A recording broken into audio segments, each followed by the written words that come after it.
Yo, what's up mga loads? So, mauday ni ang RDM Night Rides. Actually mga loads is last May pa din nga video. Pero karon pagi ko naka voice over ani. From Cagayan de Oro, padulong di mi ani initaw. Ang among destination ani kay ang Lasang Secret Adventure. Lingaw kayo ni nga convoy mga loads kay dagan kayo mga riders ang niuban ani. So, sa mga nakauban ani nga rides mga loads, paki-comment na lang inyong mga picture kay magparapol ko ani. Bitaw.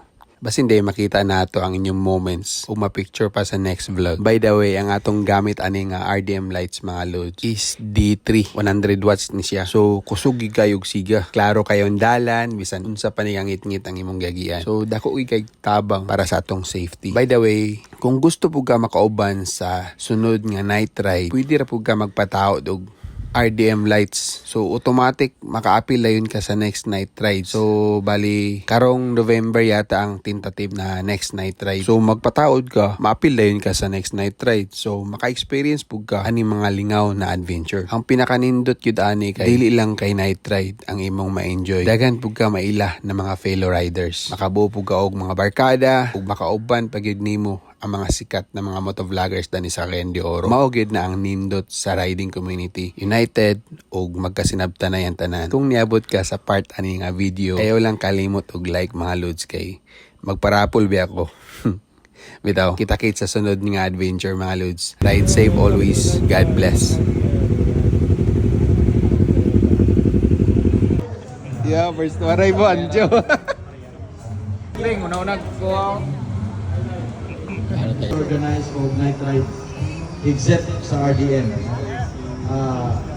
But it's a night ride na anytime, but making it more fun and memorable. Hopefully, this night. Lasang Secret Adventure.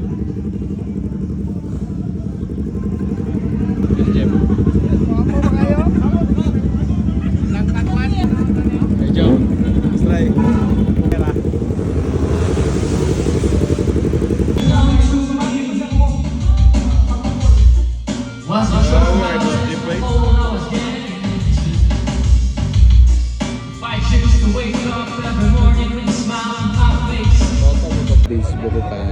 Hello, buko pa. Hi, shout out Boss Ray. Hello, Boss Ray. Akong pagyukbog, pagtahod. Ayaw kalimti karong Mayo. Boss Ray.